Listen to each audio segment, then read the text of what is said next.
Geographical और locational disadvantage में क्या होता है, ये लोग कभी कभी ऐसी जगह पे भी होते हैं, रूरल एरिया, आसपास में ऐसा रिमोट रूरल एरिया होता है जहाँ पे इनको फैसिलिटीज़ नहीं मिल पाती है, स्कूल नहीं जा पाते हैं ये लोग। तो in urban area they live in slum which is themselves are island cut off from the facility advantage and opportunity the city offer. The electronics media has reduced this alienation or to a large degree, for these peoples are now aware of many things that from the lifestyle of the middle class। यानी कि कभी कभी ऐसा होता है कि लोकेशनली जो disadvantage होता है, आसपास में स्कूल नहीं होना, आसपास में एरिया ऐसा नहीं होना जहाँ पे एजुकेशन की सुविधा मिल सके, उस वजह से भी ऐसा होता है। Fourth one is culturally disadvantage. तो कल्चरली डिसएडवांटेज में belong to the ethnic minority, certain demographic group like the slum dweller tribe, untouched education, they have poor stimulus and learning, their exposure to even the regional language is negligible। यानी कि क्या कह रहे हैं यहाँ पे कि कल्चरली डिसएडवांटेज तो हम लोग देखते ही आ रहे हैं, शुरू से हिस्ट्री में भी हमने देखा है, अनटच्ड, छुआछूत वगैरह, और छोटे लोगों को छूना नहीं, या फिर ट्राइब पीपल्स के बारे में, एथनिक माइनॉरिटीज़, ये सब हम पहले ही देखते आ रहे हैं, जिसकी वजह से ये चीज़ें होती हैं। अब उसके बाद हम देखते हैं कैरेक्टरिस्टिक ऑफ अनप्रिविलेज्ड लर्नर क्या क्या है। तो सबसे पहले है लो कॉग्निटिव एबिलिटी। तो cognitive ability which are the necessary to function at the level of abstraction and ability to perceive and formulate concept and inadequate development in the unprivileged learner. This learner is unable to learn in a symbolic way or solve problem using a hypothesis. The home situation provides the learner with skill, but these are skill of working with one hands, operating simple matching or completing simple codes or different kind. The school curriculum machining the completing simple code of different kinds. The school curriculum expect the learner to use critical thinking skill which need concept association, manipulation or idea or principle which are the learner is not able to do। यानी कि यहाँ पे कह रहे हैं कि लो cognitive ability मतलब क्योंकि इन लोगों को शुरू से ही मतलब जो है फैमिली में ना कोई ऐसे बात करने वाला होता है, ना आसपास में लोग ऐसे होते हैं, तो इनकी जो रीडिंग राइटिंग स्किल्स होती हैं, स्पीकिंग स्किल्स होती हैं, बेसिक जो यूज़ करते हैं हम लोग नॉर्मल लैंग्वेज स्पेशली, तो वो सारी चीज़ें ना इनको इतना नहीं आती हैं, तो इसलिए इनकी जो कॉग्निटिव एबिलिटीज़ होती हैं वो बहुत ही कम होती हैं। सेकंड है पुअर लिंग्विस्टिक एबिलिटी। अब मान लो जो जहाँ पे खाने की ही अपनी नहीं जुगाड़ पर कर पा रहे हैं, तो वो उनकी लिंग्विस्टिक कैसे ठीक होगी। तो the unprivileged learner lack experiences the generated idea about what they can talk or write। जहाँ पे उनको खाने पीने की ही सुविधा नहीं है, तो वो कहाँ से बात करना, बोलना और लिखने की सुविधा उनको उतना उस पर ध्यान दे पाएंगे। In addition to the experiential deficiency they often have poorly developed verbal patterns. This deficiency is language is caused due to inadequate social interaction, and it come in the way of understanding what the teacher say in the class or what the text contain। इसकी वजह से क्या होता है, ये जो इनके जो वर्बल पैटर्न्स होते हैं वो बिल्कुल भी नहीं अच्छे होते हैं, ये किसी से बात करना, लिखना, ये सब बिल्कुल भी नहीं कर पाते हैं।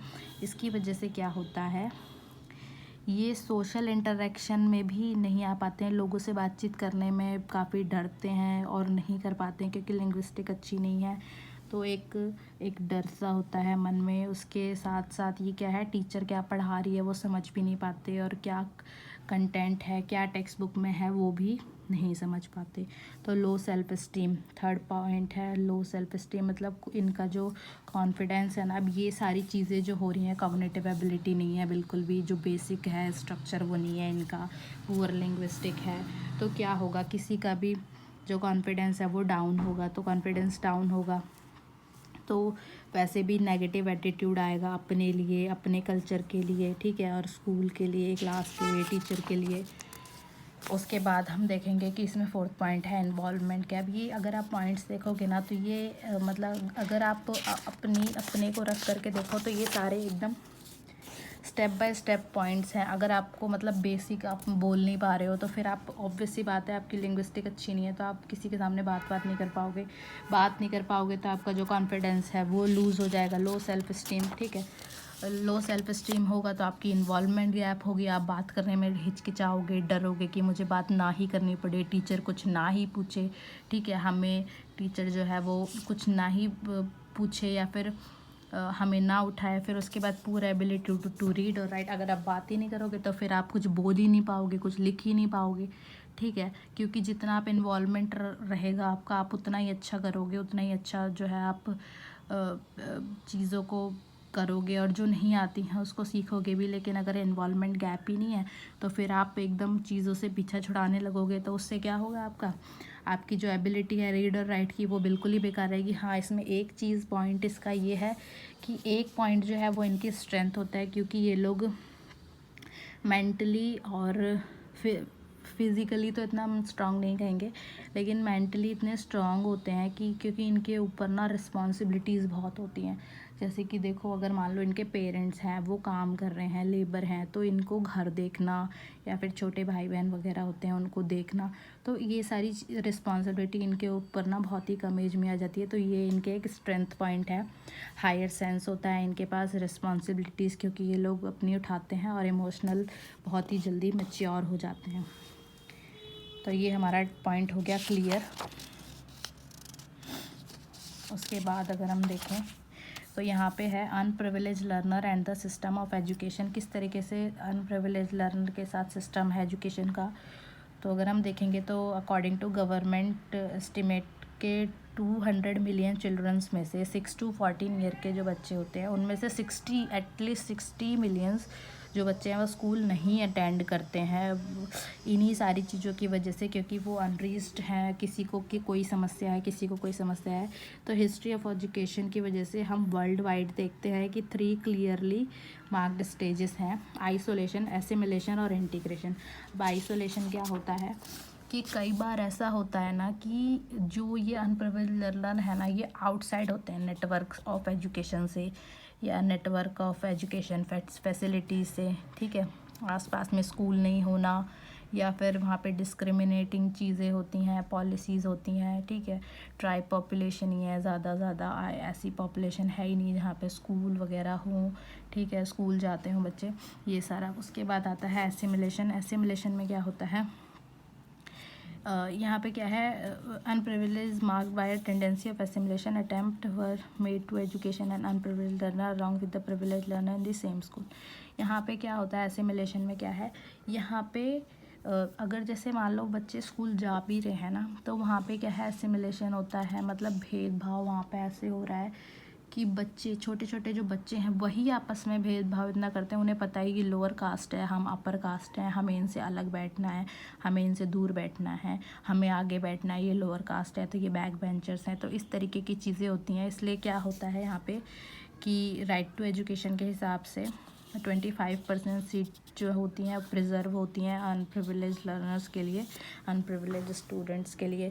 थर्ड पॉइंट है इसका इंटीग्रेशन। इंटीग्रेशन मतलब जैसे कि ये लोग क्योंकि कहीं और से आए होते हैं या ट्राइब पीपल्स होते हैं, अनरीच्ड होते हैं, तो कुछ जो लैंग्वेज होती है ना वो इनकी अपनी नहीं होती। ये लोग क्योंकि ये लोग तो पढ़ ही नहीं पाते, तो ये सारी चीज़ें अपने मदर टंग में ही यूज़ करते हैं। तो इससे क्या होता है, यहाँ क्योंकि जो कंटेंट है वो बिल्कुल ही अलग होता है, तो उसकी वजह से ना ये दूरी बना लेते हैं पढ़ाई से और स्कूल से, स्टडी से, एजुकेशन से। तो यहाँ पे क्या है कि इनकी जो बेसिक चीज़ें जो है, जैसे कि इनका कल्चर या फिर इनके बारे में, तो ये सारी चीज़ें भी कुछ ऐसी होनी चाहिए जो इनके लैंग्वेज में हो, जिससे कि इनका जो है ध्यान या फिर इंटरेस्ट हम कह सकते हैं, जो अपने सोसाइटी की तरफ पॉजिटिव एटीट्यूड हो, इनके कल्चर, इनकी लैंग्वेज भी उसमें थोड़ी होनी चाहिए, ताकि इनको जो है अप्रोच मिले कि हाँ भाई हमें जो है इसमें पढ़ना है, क्योंकि हमारे बारे में भी चीज़ें हैं इसमें, और उसको पॉजिटिव वे मिले ये लोग।